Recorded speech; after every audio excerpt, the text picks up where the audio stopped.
Você já foi alvo de inveja de pessoas que manipularam situações para te humilhar, te detratar ou até mesmo criaram ali injúrias, né? Situações que faltam com a verdade dentro da sua empresa, dentro do seu estabelecimento comercial ou dentro do seu negócio.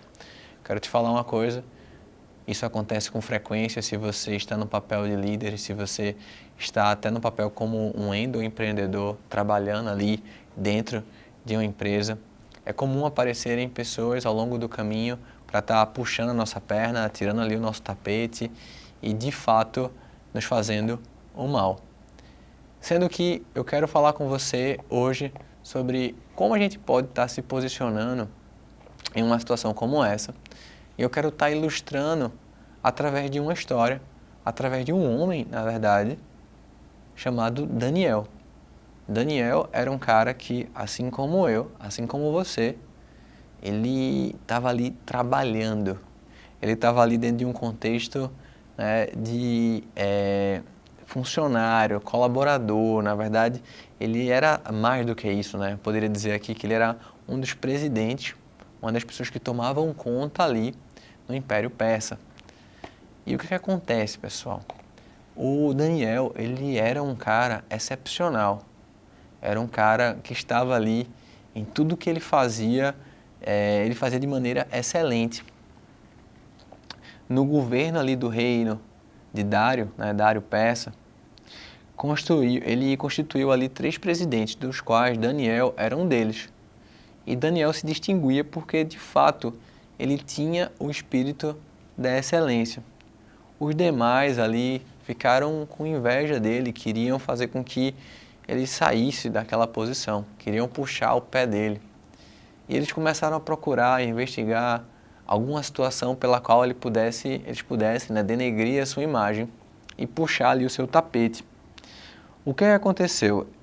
Não conseguiram encontrar nenhuma culpa, ele era fiel e não conseguia encontrar erro ali na sua gestão, na sua administração. Eu gosto da história de Daniel porque ele retrata um homem assim como eu, assim como você. Às vezes a gente olha ali para as histórias dos apóstolos, né? Até mesmo pessoas que são contemporâneas a Cristo e largaram tudo para estar seguindo a Ele. A gente também tem esse chamado, mas o Daniel, ele entendeu que era o mandato cultural de Deus, de fazer o que ele fazia com a maior excelência possível e glorificar a Deus aonde ele estava. Se você observar essa história aqui, a gente não está citando Daniel nem falando da sua exegese, da sua oratória, de como ele se comunicava ali de maneira incrível e pregava para as pessoas sobre o Deus de Israel. Nada disso. Ele era um cara excelente e por isso as pessoas começaram a invejá-lo. E o que é que eles fizeram? Eles criaram uma lei, né? Uma lei dizendo assim, basicamente, promulgue essa lei que se alguma pessoa quiser buscar uma intervenção que não seja do Senhor, né? Algum Deus, alguma outra pessoa, alguma outra entidade, enfim, que ele seja castigado, que ele vá para a cova dos leões.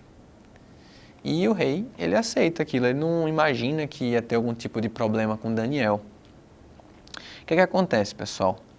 Nesse mesmo momento, tá? Se você for lá ver Daniel 6:10, Daniel, ele lê que aquela lei foi promulgada, né, que aquele decreto foi estabelecido, e nessa mesma situação, naquele mesmo momento, quando Daniel soube, ele vai em casa, onde havia janelas que estavam abertas, onde ele orava ali 3 vezes por dia, se coloca de joelho e dá graças a Deus como costumava fazer.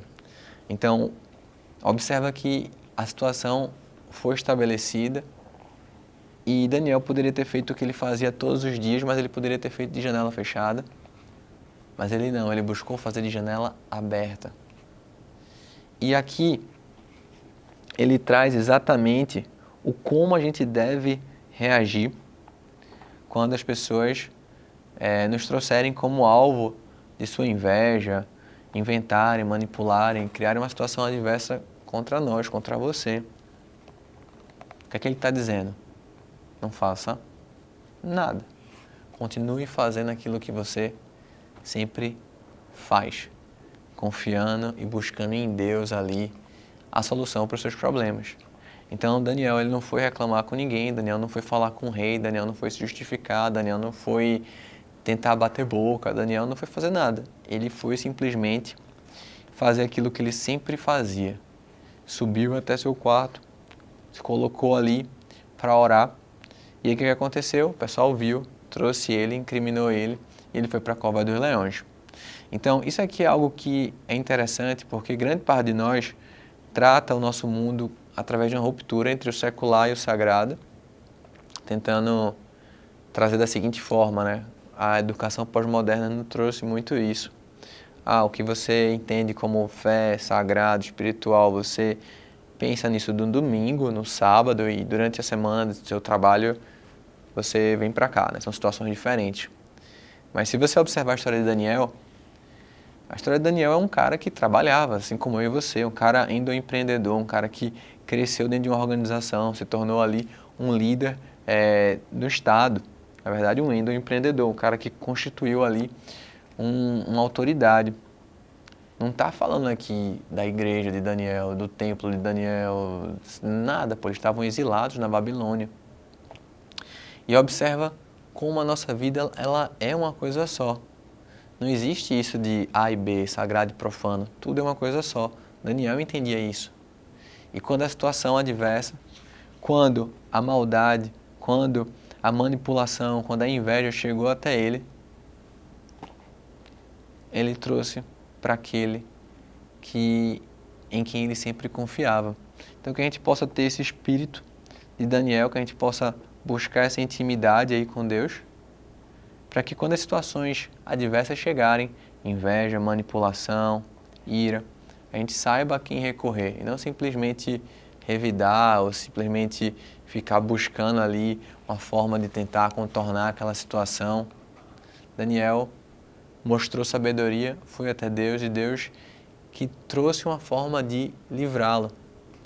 Obviamente, nem eu nem você vai passar pela experiência literal de ir para uma cova dos leões. Mas com certeza você sabe que outras situações como essas podem ser colocadas aí em nossas vidas. E assim como na história de Daniel, ele termina ali com o quê? Com o rei dando graças a Deus pela vida de Daniel.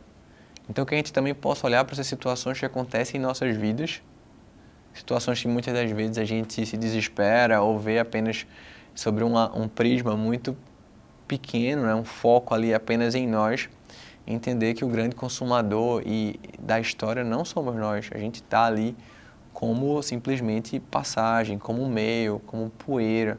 Na verdade, a glória não é nossa, a glória é de Cristo. Então, se você pega o versículo 20, eu grifei aqui para a gente, é Daniel, servo do Deus vivo.